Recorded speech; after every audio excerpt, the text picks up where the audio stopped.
Welcome to the Game On podcast. Tonight, shock 36ers Ninnis sacked as head coach. Port Adelaide win ugly, but the 4 points are more important at this stage of the year. And Adelaide, a glimpse into Adelaide's future with some young guns stepping up. Let's do this. Welcome to the Game On podcast. My name's Pete, and once again joined by Malcolm. Malcolm, what was your good for the week, mate? A bit of an amusing one. After the game, the Nord game on Saturday, I wandered over the Cooper's box, and Jeff Wilson, my normal mate, didn't have the box on Saturday, and spoke to the guys in it. And look, like to a shout out to Brad Grummer, a normal listener to our show. Bought a copy of my book and said he loves our podcast. So Absolutely. Thank you to Brad from Cooper's. Greatly appreciated. And as per usual, if you haven't done so far, we do have a Facebook page, which most of you probably already know about. We have ramped up our social media on YouTube. So if you haven't liked, rated and subscribed so far, please do so. Yeah, Brad Grunert. So greatly appreciated, Brad. Absolutely. Thank you, mate. I'm going to go this week on a personal one. My book, The Definitive Rulebook, has got a spot in the MCC library. Fantastic. And it's not the easiest thing to do, and thank you to Brad and Jake for their help in that regard. But it's sort of like effectively been getting a AAA rating. Yep. So a Michelin star. Yeah, that sort of thing. Yep. Yeah. Yep. So, yeah, pretty proud and pretty happy with that. Absolutely. Is there any chance of a volume 2 maybe coming out? Oh, it's still in the pipeline? maybe. It's a maybe. Yep. But anyone interested in a copy, please just message us on the podcast and on our page, or myself, Malcolm Rulebook Ashwood, would be greatly appreciated. Absolutely. Father's Day coming up. Absolutely. Any particular interviews that you would really like to do that you'd maybe like to add to your second book there? I'd love to get Chris McDermott. Yep. Something I still haven't managed to convince him to do, but yeah, there's a story which a lot of people still don't know, and yeah, he's probably the one where I'd still like to convince him to change his mind. Yep. So, all right, well, we'll look out for that one there. But as you said, Father's Day is coming up soon, so if anyone's keen, get in touch, and we'll make it happen, and definitely, and gift wrap it, and make Dad a happy man on Father's Day. All right, let's move into Around the Grounds. Around the Grounds.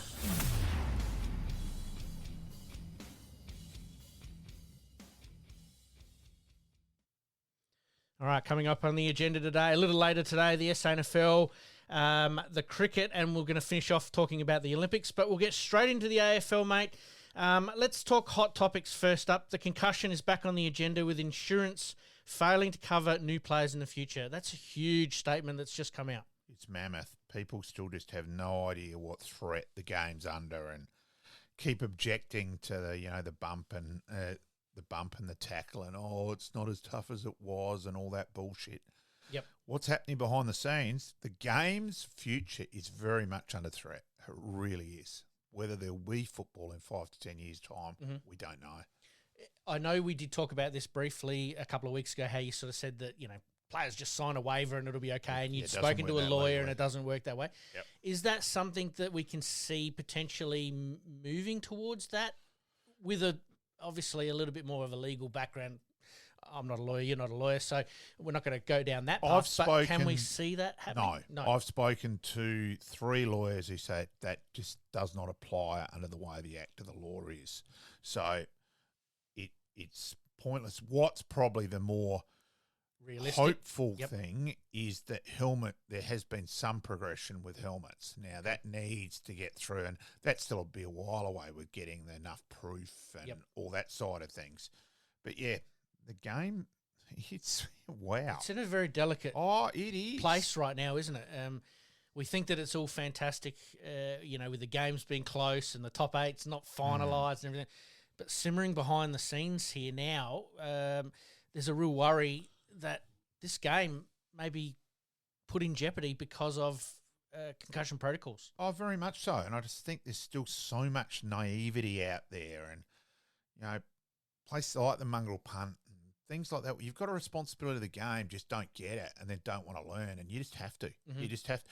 It's something we've taken right seriously here. We've had Sean Tasker, Millie Bishop, Dr. Stevens on about concussion. Yes. And you sit there, you listen, you then speak to lawyers behind the scenes and try to get a feel for where club it's all officials, CEOs. You know, it's not something I'm saying lightly, and just people have just got to listen and want to learn a lot more.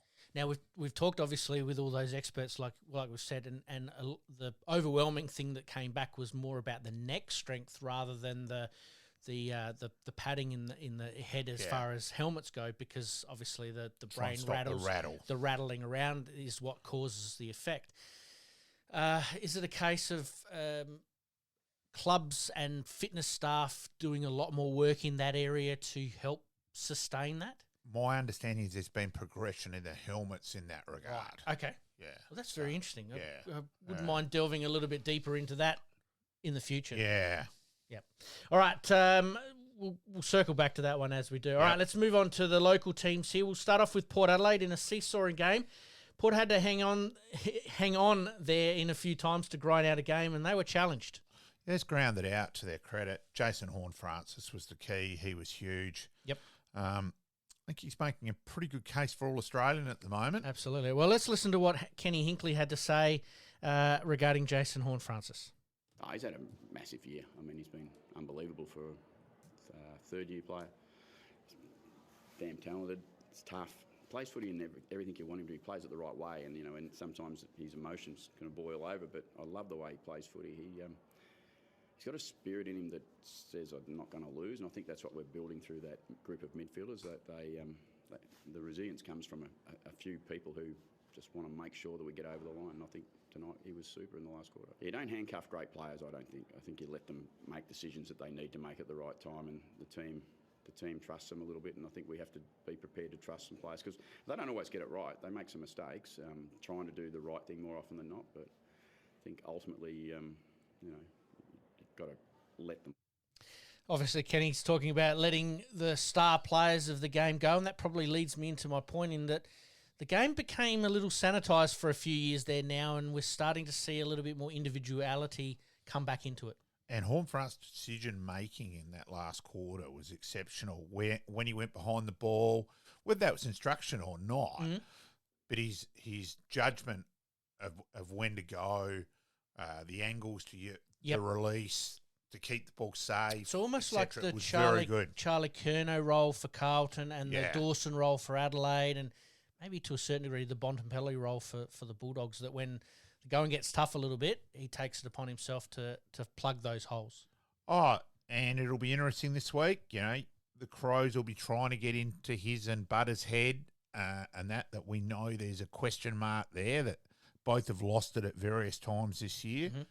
I'm sure that Port will try and get into Rankin's head. So it's going to be interesting in that regard. Well, you've led us beautifully. Showdown, we're going to talk about we'll do a bit of a flashback to one of the all-time classic games and one of the all-time classic players later on in our flashbacks. But Port Adelaide, it's important that they're healthy at this time of the year. That's probably the one key piece of the puzzle, I suppose, that's been missing over the last couple of years, is probably that little bit of health later on in the year. Yeah, and it's also interesting, Marshall getting concussed again. And unfortunately, there's a real thing there, and to be very careful there. And Georgiadis doesn't look like he'll come up. So it's going to be interesting to see whether Port go, whether they pick Lord. Mm-hmm.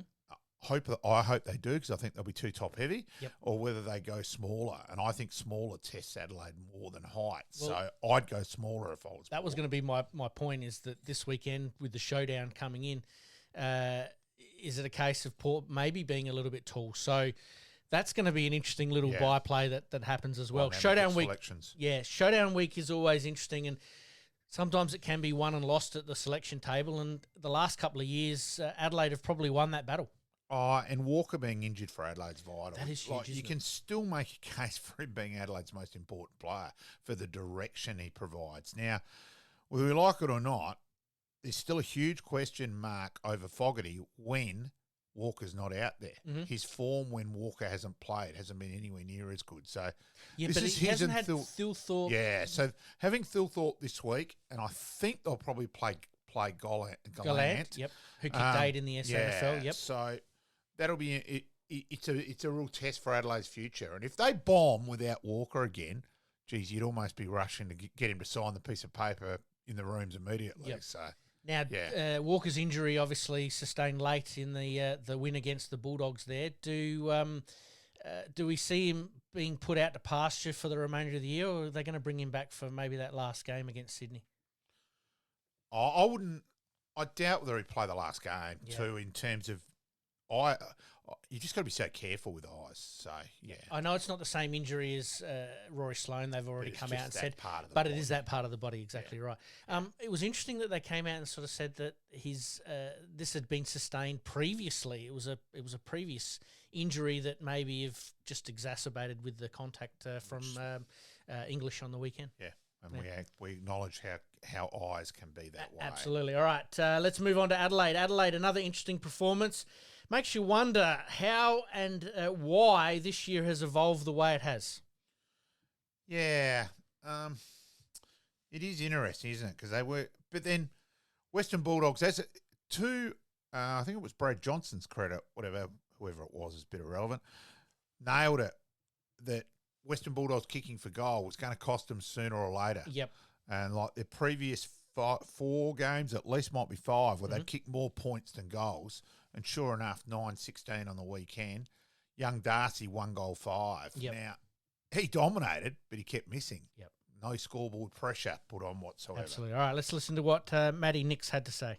We're playing for each other, at the moment. Disappointing not to be playing for finals, but we're playing for each other. And so that in itself is a really positive sign that we're able to, keep grinding, keep going.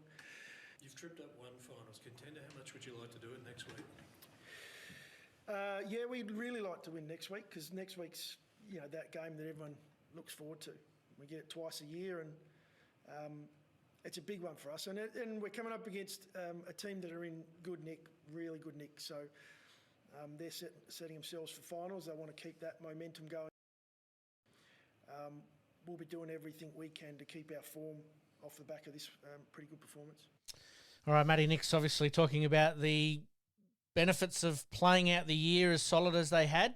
Their young players are starting to build now. Do they have enough of a spine? And I'm not talking about as in strength, but the spine of the team to complement with a little bit of class that they're trying to bring into the club? Oh, I think there's distinct signs there. Like Dowling missing out at the moment, which bemuses me a bit. But Bond's been very good down back. Taylor, Saligo. So there's a fair bit of promise there. They need Rochelle to take a step forward. I think Rankin will spend more time in the midfield because they just have to. They need his pace. Yep. It's incredible how one player back makes you look so much quicker, all up. He was able to break lines. Yeah, I mean, he does. He just carries and goes. Looking at some of the footage, he was able to weave his way and dodge through. I mean, I know he'd had 3 or 4 weeks off, so he's fresh as a daisy, ready and raring to absolutely fly. But just the ease that he did it was impressive. Oh no, he is class. Yep. I mean, streaming out of the middle.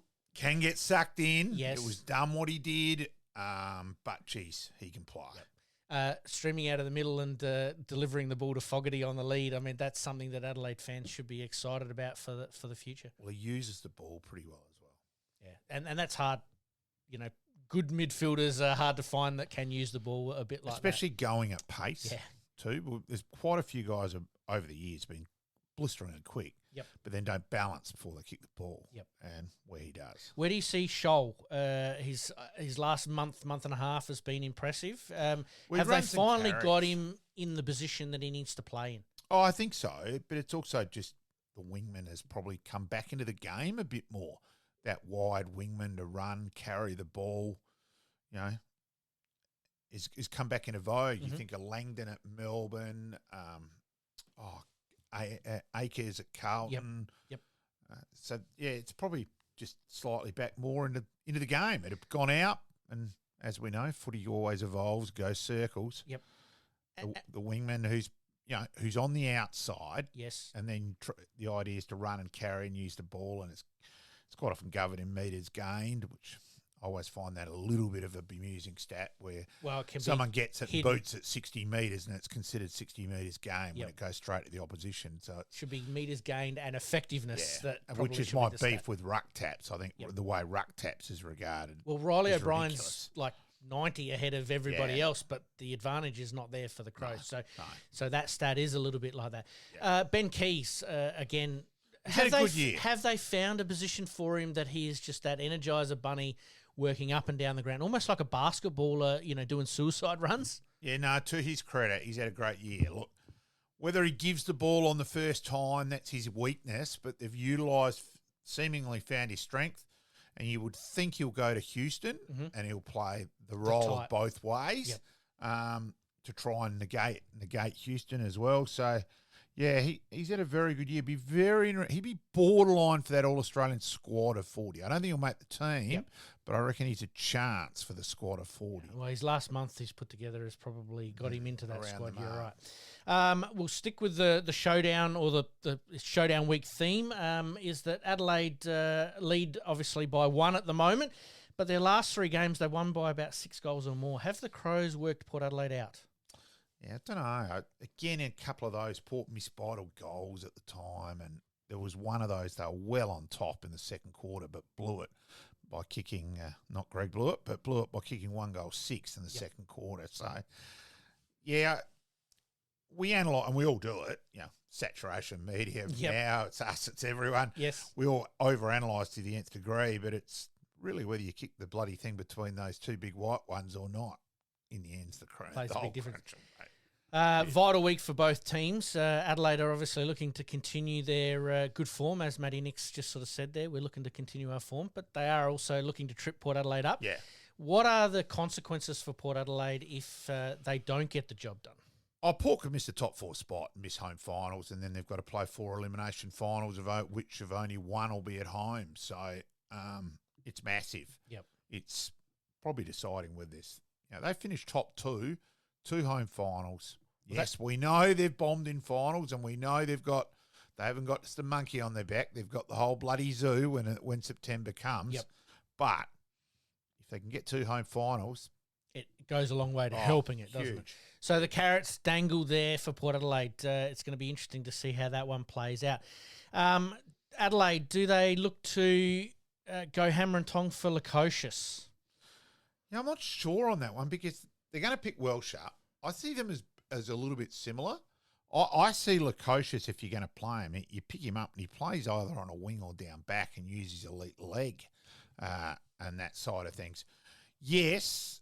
So does that free up someone like a Mokalani, though, to move into the middle? Maybe. He's probably different height, though, different matchup. But if they do, it's just going to be interesting what they have to give up. There's no way in the world they give up pick 4 or 5 for him. No. Yeah, that'd be asking a bit too much. Be down the line. So it'll just be interesting to see what happens. Moving across to Port Adelaide, Houston speculation isn't going away. Is this a concern for Port Adelaide?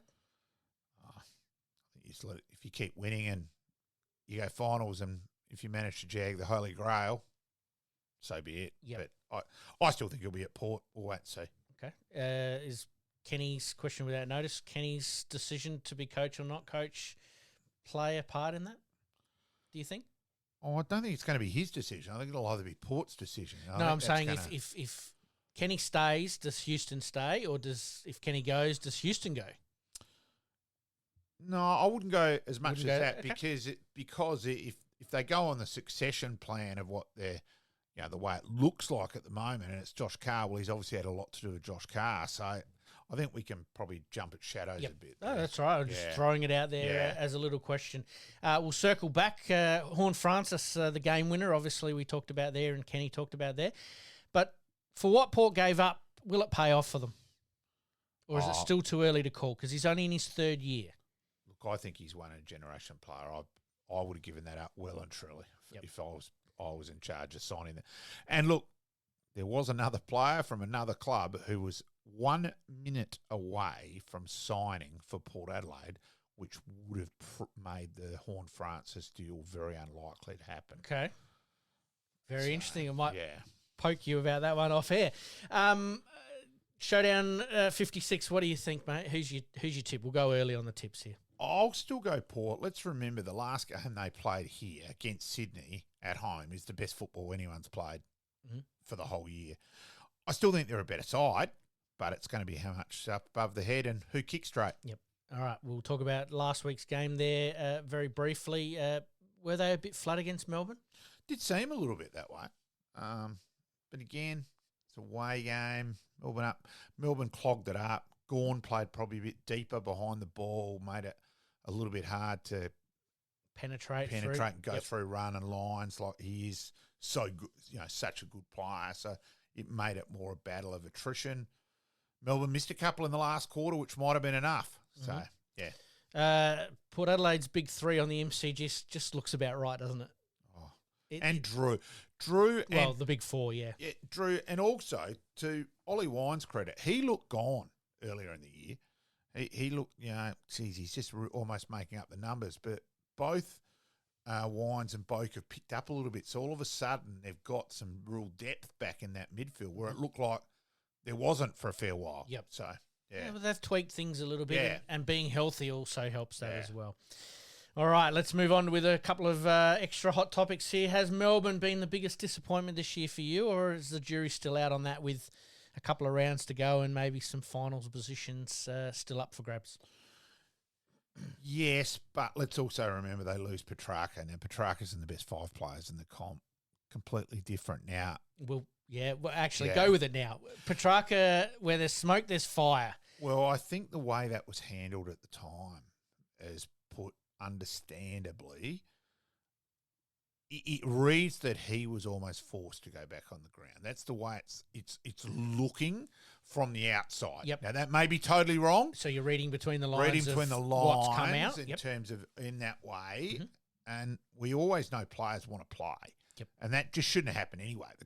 It was really poorly done by Melbourne, but it's seemingly from a few comments, and again, you're relying a bit on accuracy, but a couple of comments from our family members did also question that, whether it was totally his call. And I think it was handled badly. And as he said, there does seem to be a bit of smoke, fire. Did it rear its ugly head with the incident with Stephen May on the weekend or the weekend before? Is that what's brought this all about? Is that the same thing happened to May as what happened to Petrarca? You're not sure on the injury in terms of slightly different. I know they've said that's the second time he's done it. From the medical side of things, in that May went back out there for another, I think it was 7 minutes or 12 minutes or something like that. Yeah, it's also too. We've also got to remember that you don't have the results at the time. The player says, "No, I'm okay." They do various tests, and the player, "No, I'm right." Yeah, because they want to play. Yep. There might be a particular SANFL player who said, "No, I'm right," and has made the injury a hell of a lot worse at the moment as well. So players always say that. Yep. But you can certainly question whether they've been strong enough medically, and so that's the culture they're talking about, not the coaching scenario with Oliver's issues that seem to be I think dragged out. I think that's a little bit different. The coach really on that one generally doesn't have much to do with it. So, especially nowadays, coach used to, but not so much now. So, but yeah, that's from the outside, and having not chased it up whatsoever. That's my impression. You give your opinion. That's what we're here to talk about and say. Question without notice: does this put a little bit of a dampener on Adelaide's attempt to maybe recruit Oliver? I still think Oliver, there's still too many question marks and baggage marks. Okay, so then if Adelaide don't go for that trade, is that a good thing or a bad thing? I don't think you can with Oliver at the moment. It's also what you're going to have to give up. And let's also remember it's a huge contract for another 5 to 6 years. So you're virtually hemorrhaging your recruiting for the next few years as well. Yep. So it'd be a huge call. But Adelaide in a position, though, that they've locked away a lot of their young talent, that they can have this little assault right now for 1 or 2 really good players? It's whether they want to come. That's totally different too. Let's remember, Adelaide haven't played finals for 7 years. Yep. I don't think they're in the premiership window to go all balls in for, say, an Oliver. Or a Petrarca. Yeah.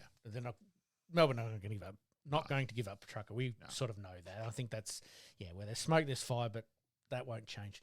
Yeah. On the flip side of the coin, conversely there, is Hawthorn the most surprising team of 2024? Yeah, I think so. They've been fantastic. And let's also remember they blew the game against Port here and they blew the game against GWS. Now, they should have won 2 more games and then they're looking top 4, let alone top 8. So, and they lost those games. Yes. So. And Sammy Mitchell put up his hand and said, look, I got that one wrong. Isn't that good to hear someone actually admit they've made a mistake? Yep. Because they did get too defensive. Hawthorn are playing with a freedom at the moment that is just exciting to watch, almost like Adelaide last year, that you got excited for this year and then they sort of pulled it back defensively and it just hasn't worked. And now since they've sort of bombed out of the finals race, they've played with a bit more freedom. Yeah, and that quite often. But also, I think Saturday was this last round's the first time where Rankin, Thilthorpe, Murray and Dawson have all played together. First time for the year. So it's... And you're looking at, round 22 for that to happen. Yeah. So it's often who's on the park. Okay, so like I said a little bit earlier, the spine's starting to show some promise. Yeah. They just need to add some class and some bulk to that. And yes, they do, but I don't think you want to sell the farm either. Yep. Fair call. And I hope Adelaide get Draper in the draft. I'm very bullish, having watched him a lot at South, rate him really highly. And as one of the leading recruiters talking to him, that he just said he's a slap bang 200 game player. Okay. That's how I see him. Welsh, Draper. Yeah, that'd be mine. So does that mean Adelaide need to temper their expectations for maybe one more year? Yeah, maybe. Look, it's also got to wait and see whether Draper's available. Talking to a key South person the week before, where they said at the start of the year he was, being mentioned as potential number 1. Then he's injured, has a reasonable weight at his carnival, but doesn't dominate because he was underdone and he wasn't 100% right. So he falls down the pecking order. All of a sudden he dominates for South in a couple of league games, and he's mentioned that he might go number 1 again. So we just got to wait and see. They're saying that the top 10 to 12, 15 is very deep this year. Yeah. So whichever pick you've got, you want to maximise it. Yeah. Adelaide have made no bones of saying number 1 picks on the table, but I don't know whether that's the right move unless you get the right trade. I really don't. I don't want that to happen personally.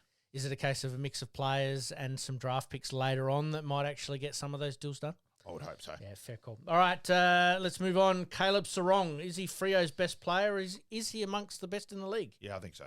Yeah, extremely damaging.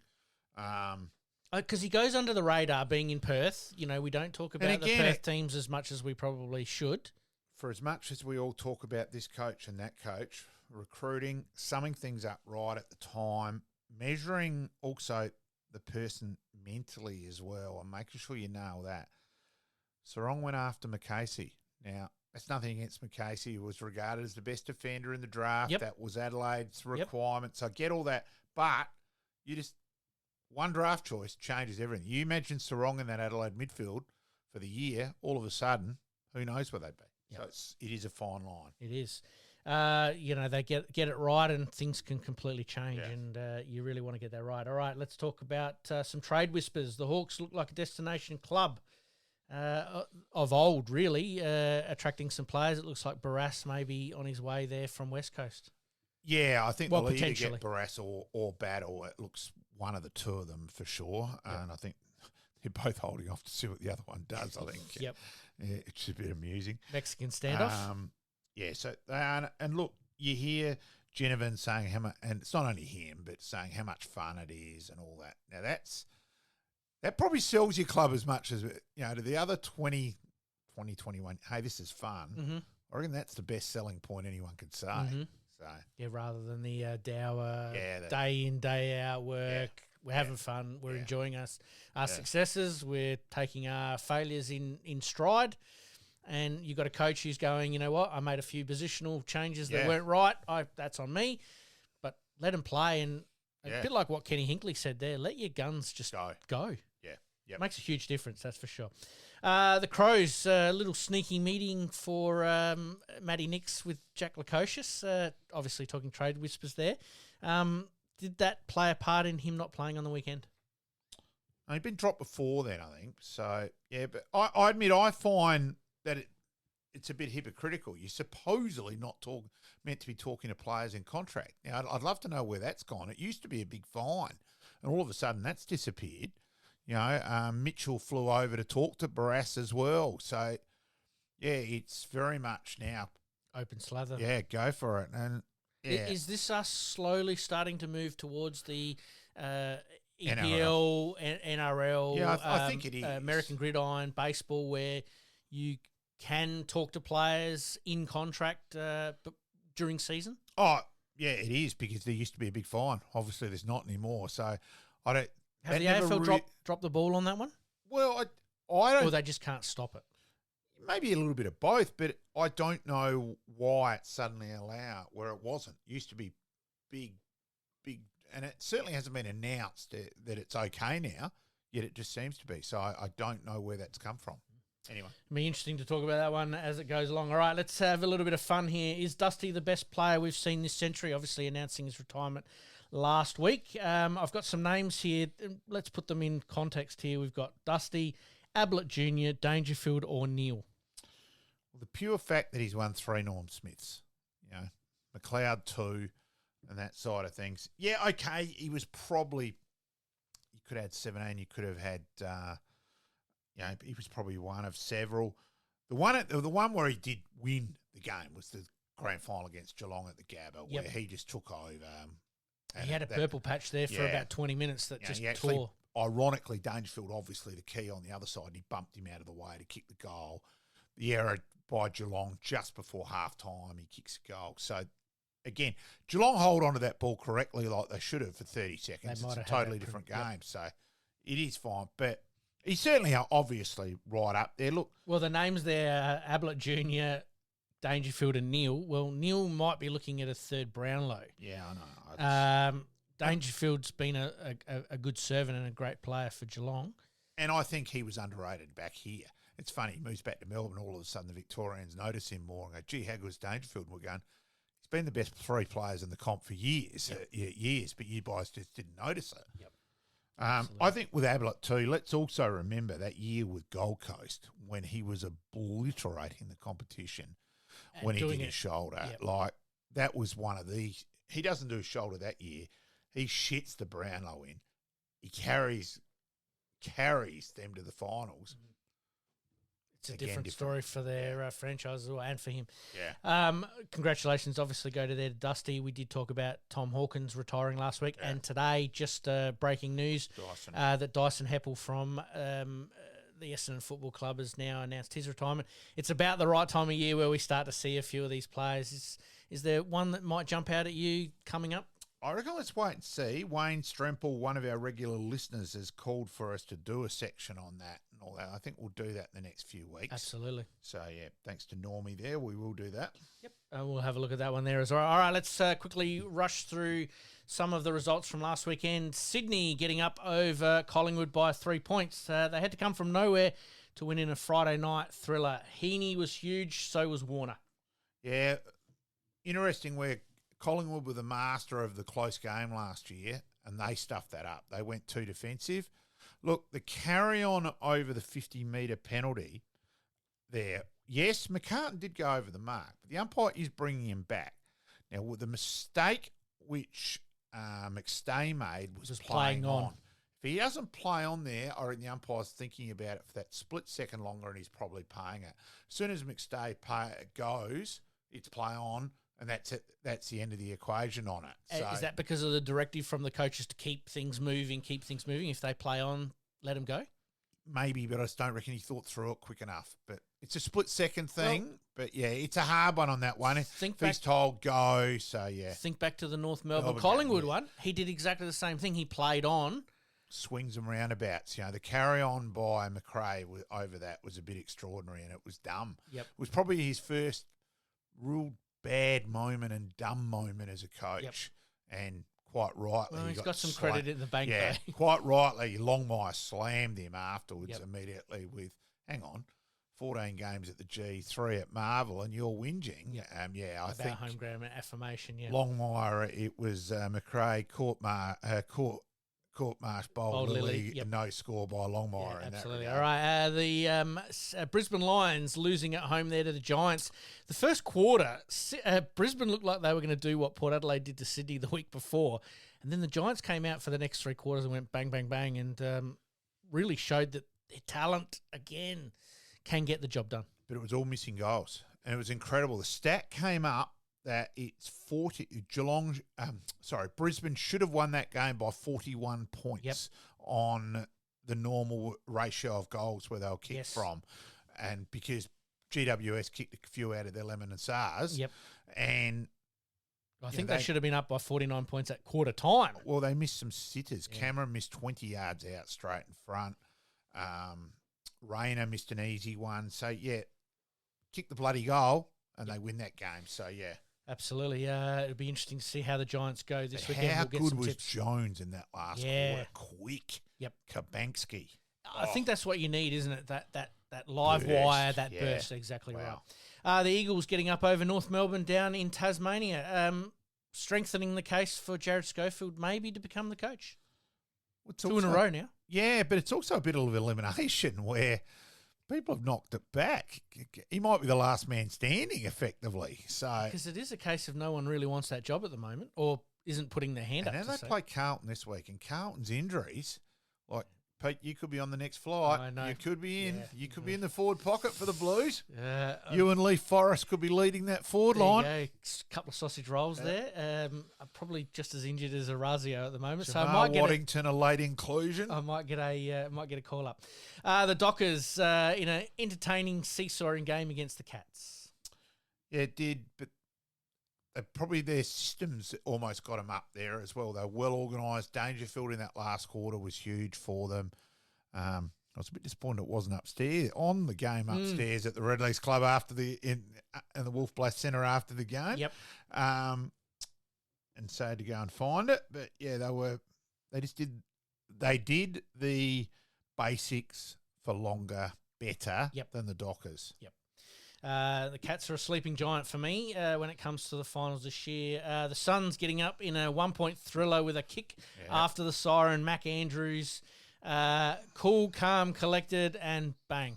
And you did call it. I'll give you that one. Thank you. I will say, though, quite correctly, Essendon have been towed for their positioning and tactics in the last couple of minutes was horrendous. And, I think, again, you need the coach to admit when they've stuffed up. Brad Scott didn't. Mm-hmm. And I think he would have gained more kudos if he said, geez, we stuffed that up. That's not in his DNA, though. He's very strong. And but admit when you make mistakes. Obviously, Port Adelaide getting up by 2 points. We've already talked about that one there. The biggest surprise from the weekend was Hawthorn beating Carlton by 74 points. And just the domino effect. As each Carlton player went down injured, Hawthorn seemed to kick a couple more. And, again, the caught them on percentage as well. So it's a two-barrel effect, that result.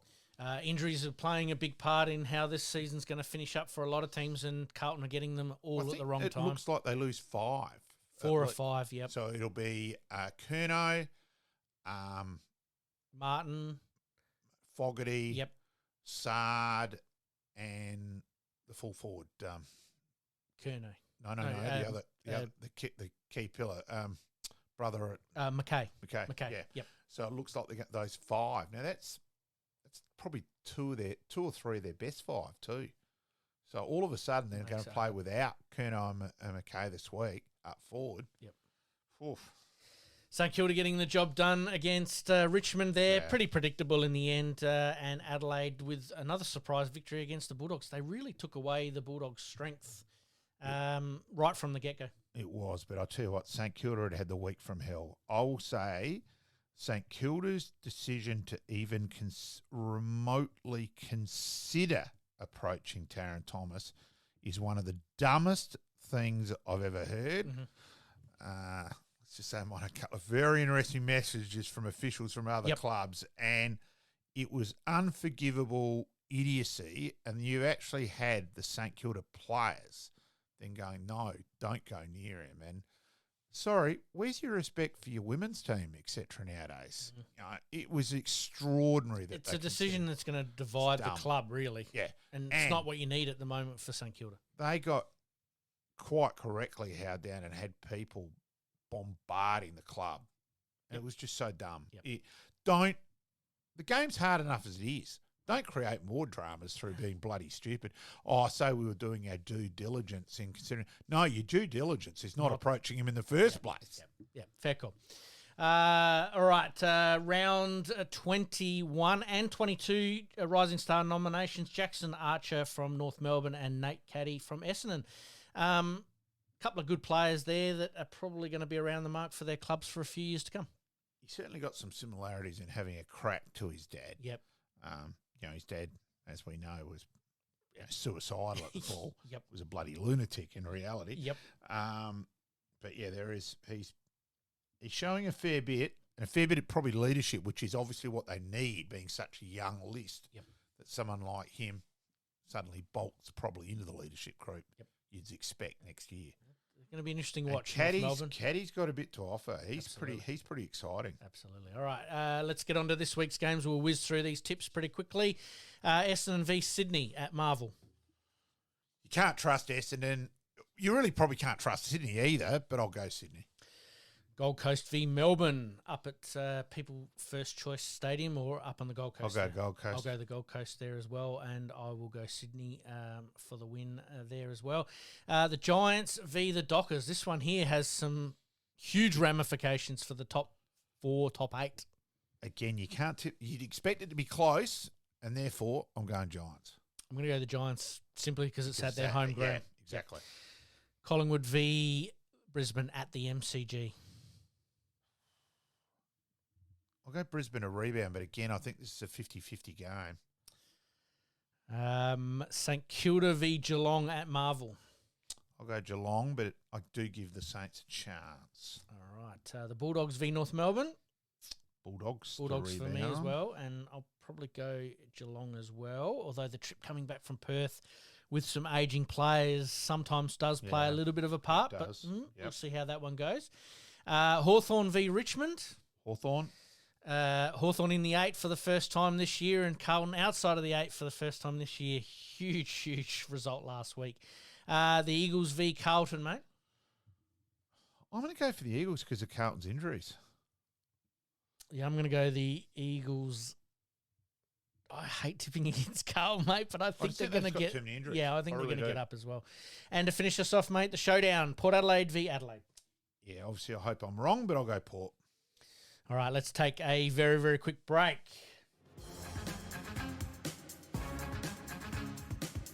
We'll come back. The top 5 up for grabs in the SANFL.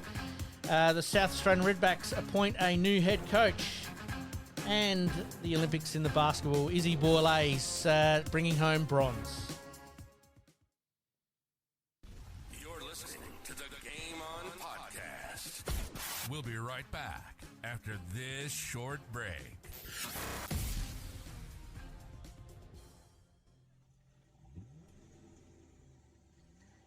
A dents and scratches putting a dent in your day? Introducing Roger Steen Crash Repairs Adelaide, your trusted solution for automotive woes.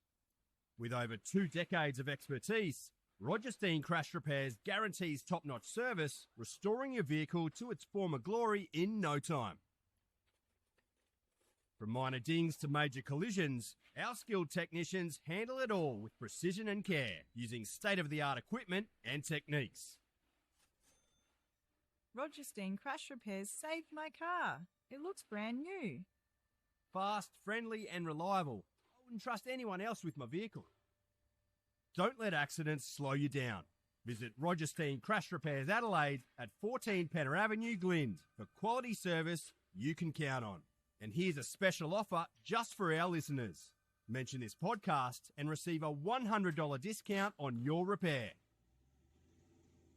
Roger Steen Crash Repairs Adelaide. Excellence in every repair.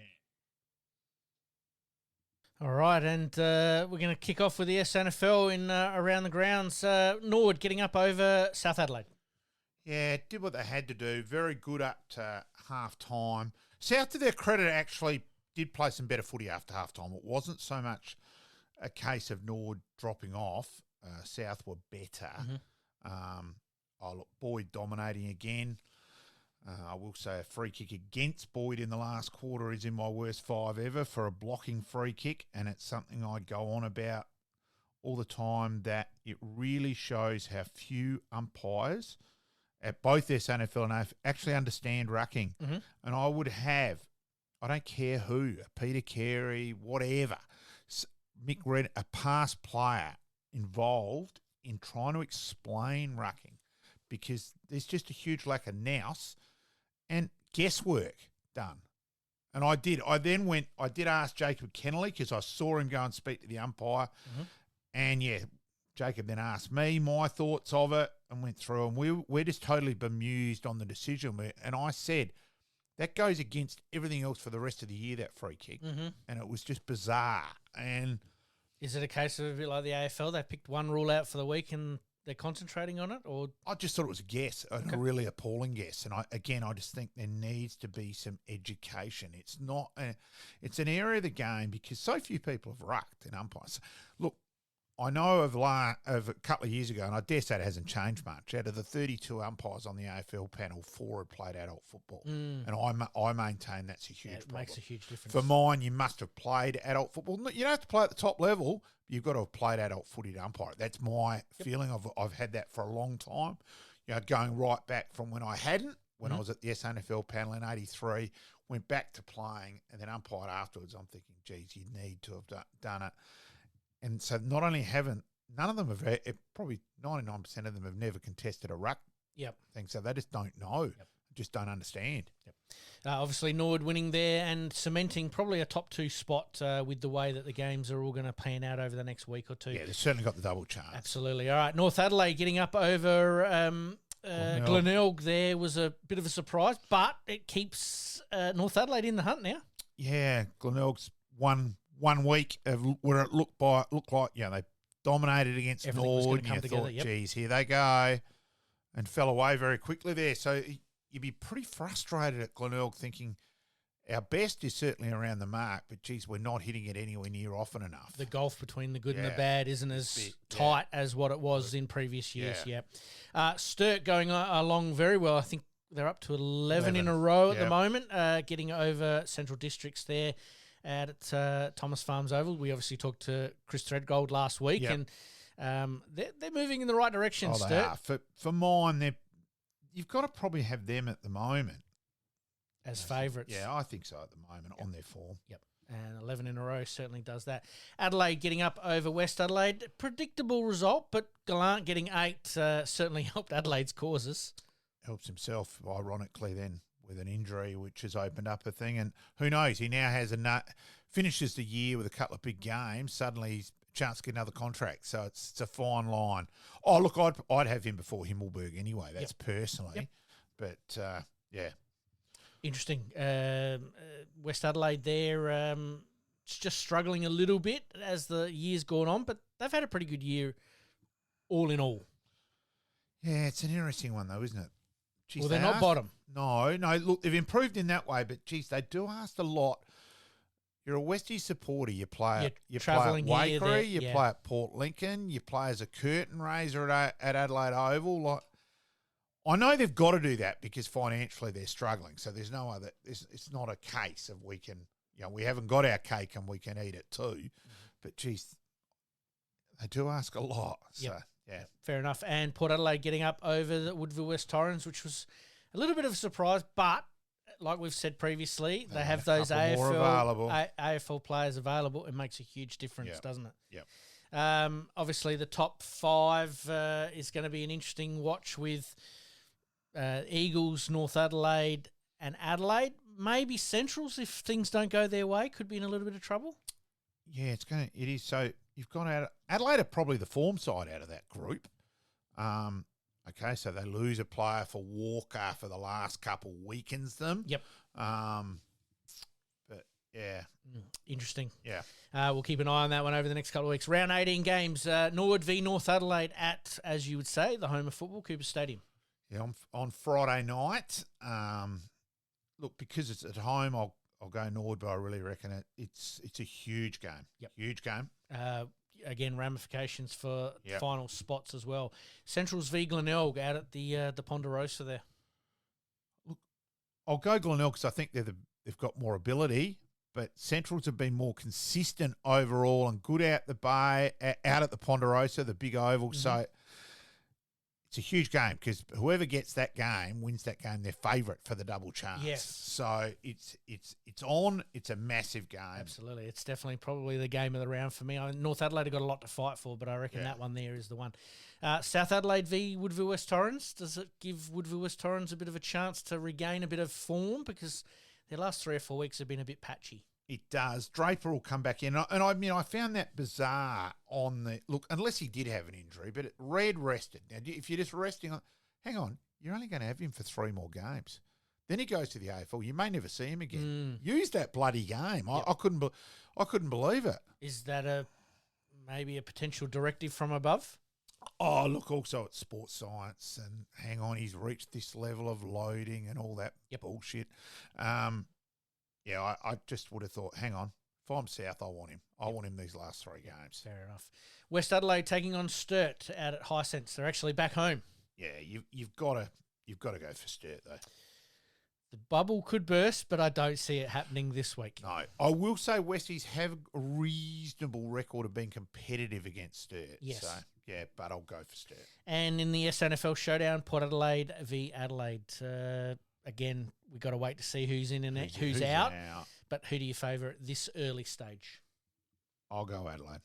I'll go Adelaide as well. All right, let's move on to cricket. Ryan Harris, we went a little bit early last week in sort of saying we hadn't heard anything, and literally a day after we recorded, bang, Ryan Harris is named South Australian coach. Had messaged him, got a reply very quickly, and we will have him in the show on our show again in the next few weeks. Absolutely, looking forward to that there, obviously with the season coming up there.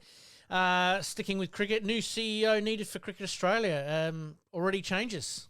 It's interesting, isn't it? So it's evolving. Yes. Now, I knew you'd like this one here. New rankings putting the best umpires in charge of more games. Is this a good thing? Yeah, I don't mind it actually. I think instead of just sharing and look, because they're going on a ranking system, a little bit like how they rate players and they're rating umpires now, giving them a little bit more opportunity. And look, let's be honest, there is a particular West Indian umpire. How he's on the elite panel has me bemused. I wouldn't have him on the Seeing Guide Dogs panel personally. Former guest Daryl Harper would have still been on that panel, would be fantastic as well, which would have been great. And just finishing off on cricket, Ben Stokes pops a hamstring. Where are England in the scheme of things as far as cricket goes? They look like they've lost their way a little bit. Jeez, I reckon he's done that bad too. I reckon that's a hamstring off the bone operation. So if that is, and we're still waiting for that to be confirmed. It didn't look good. No, that looked career-threatening for mine. That's a tendon gone. So, All right, let's move on quickly. The Boomers on the Olympics knocked out after blowing a game-winning lead. Coach resigns effective immediately. Also the writing on the wall, bit of both. Look, 24 up they were against Serbia, and they did blow it. There's no doubt about that whatsoever. And then have a look, as you've written correctly, after Opal's getting the bronze. Now, they lose the first game to Nigeria, and it's and then things fall their way a little bit. And they got the groove, Yeah, and got through and get the bronze. All of a sudden, it's a successful campaign. Absolutely. Mind you, America were a little bit more gettable this time than the past. So I think they'd be disappointed that they didn't get that opportunity. They didn't challenge America. They got blown away. Yep. Still a little bit of work there to be done. As we mentioned in our little promo there, Isabel Borlays, congratulations go to her to taking home the bronze. I'm sure she did well celebrating. Against America too. Yep. She didn't get that much court time, got used against America because the game was done and dusted, and actually was probably our best player. So she showed a fair bit. Look forward to watching her in the WNBL there in America. All right, Olympics done and dusted. It was our most successful campaign, 18 gold, 19 silver, 16 bronze for 53 medals. So, most successful away from Australia. Yeah, look, incredible. Isn't it ironic, though, that the person who's getting the most publicity probably sums Australia up as a bit of is the ray gun. And Yep. who knows what's going to open up there in terms of for her for sponsorship. Okay, she's got a serious job on the side and took this as a bit of a Mickey. And I think probably now it's probably exploded a little bit with, hang on, shit.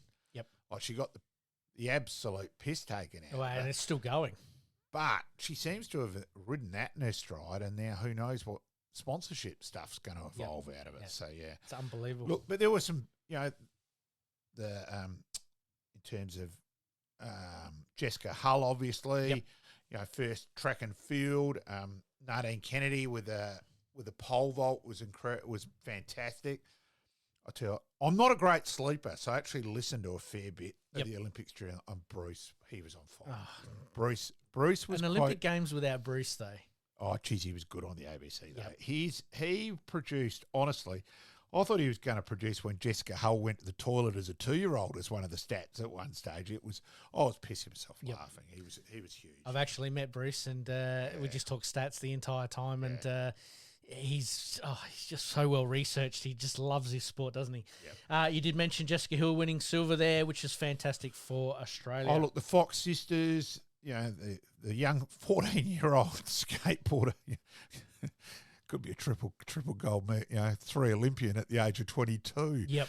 Could be on long service leave by 25. Absolutely. It's quite ridiculous, but yeah, it was fantastic. And to finish 4th overall, and look, the other one, let's also remember New Zealand, 10 gold medals, which on your percentage of population, they actually placed number 1. Yep. Incredible by them as well. And you think Great Britain combined for the Olympics too. They're not England. No. They combine with everything. Well, effectively we could say we got 28 under their method. There's something happening down in the Pacific. All right, let's have a look at what's coming up this week. Coming up this week, we've got past players, past legends. Bryan Beinke from the Port Adelaide and Adelaide football clubs coming up on Friday. And next Monday, local legends flashbacks. Jackson Callow talking about the SANFL start to the season. You're listening to the Game On podcast. We'll be right back after this short break. Looking to buy or sell your home anywhere in Adelaide, from the hills to the sea? Meet Gary Creeves, your dedicated local agent from Owens Castle Real Estate. With unparalleled knowledge of Adelaide's housing market and a commitment to exceptional service, Gary ensures a smooth and stress-free experience for all your real estate needs. Trust the expert, trust Gary Creeves at Owens Castle Real Estate. Your next dream home awaits.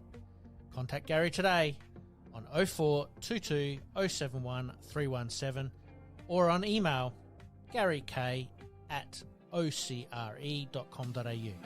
And for more listings, please visit owenscastle.com.au. Make it happen.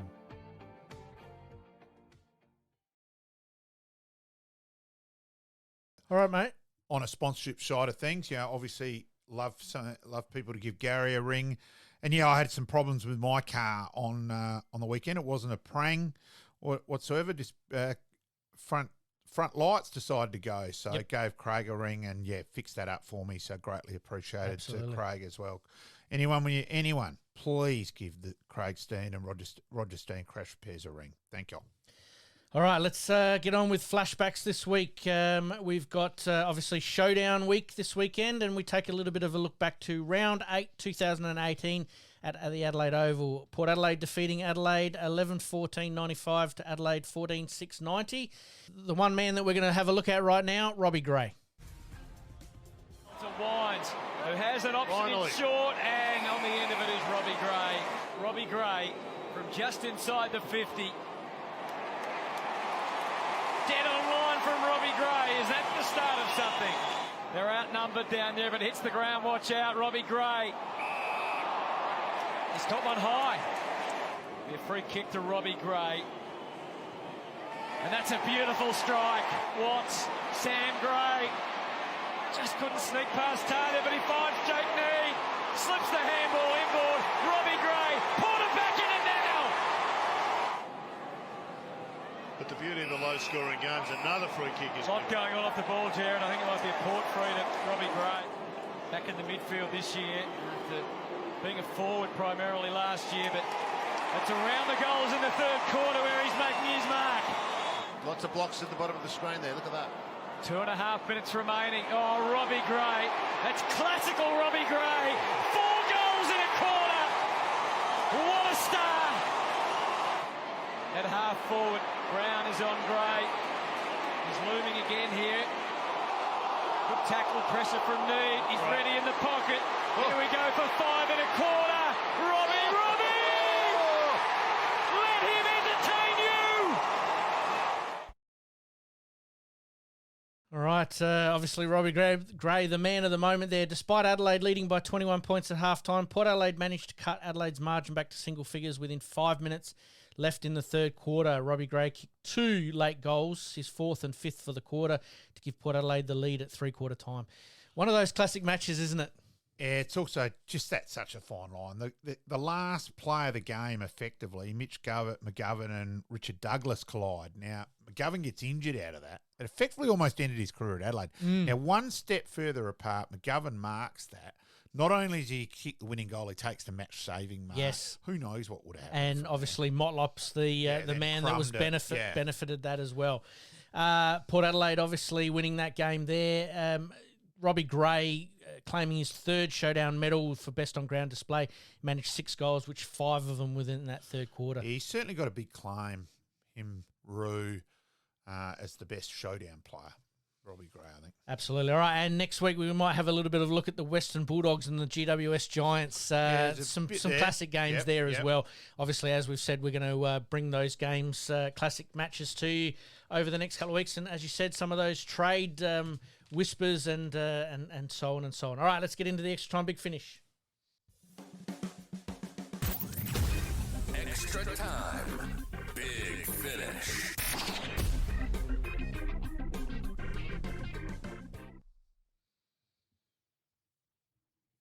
All right, mate, we're going to leave the extra time big finish pretty short today. We're just going to go for our good, the bad, the ugly for this week. The ugly is the state netball grand final. I hadn't seen it till yesterday. I did notice it on Sam Greig's Facebook page. So I then had a look.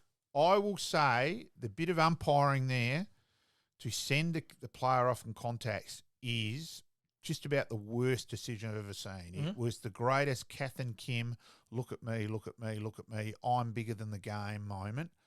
It was brain dead because the player wasn't even. And even Jog did run up there. It was an extraordinary, incompetent decision. And not often can you say, people will blame umpires, and we all know that. And then you look at things logically, like this week, Sydney Collingwood, go, hang on, that's one decision, all that. No, in this, I will say the umpire decided the result, and that was horrific. Potentially could have cost the South Adelaide their first ever premiership in the netball. You're good for the week, mate? I'll say GWS. I'm going to go for someone from out of field that they've kept hanging around and then ran over the top of Brisbane with some breathtaking footy in that last quarter. Yep. And look, the good was the Olympics. I think the Olympics overall was fantastic. Probably the controversy was more off ground, whatever you want to call it, with back at the village, the food and their crazy decision not to have so much food on them and had to be plant-based and sort of telling the athletes what to eat bullshit. And so it was a bit bizarre. And one athlete not managing to get into the stadium. So there was some bit of crazy stuff around these Olympics as well. Absolutely. All right, my good for the week has probably been, like you, the Olympics, but Hawthorn are just going to another, even though it was against my Blues, but they are in the eight for the first time. So the good there. The bad is, like you, the netball, but probably McRae's comments after the Sydney game is probably my bad one as well. Yep. All right, mate, we're going to leave things there for today. I thank you once again. We thank Bryan Beinke, who's coming up on Friday for our Past Players, Past Legends segment. And until next time, we promise to do better. We certainly will have a crack. Thanks, folks. In this crazy world we live in, we all need the distraction. Enjoying the show? Like, rate, and subscribe. Hook up and connect with us on social media at Sportscast SA. We'll see you next time on Game On.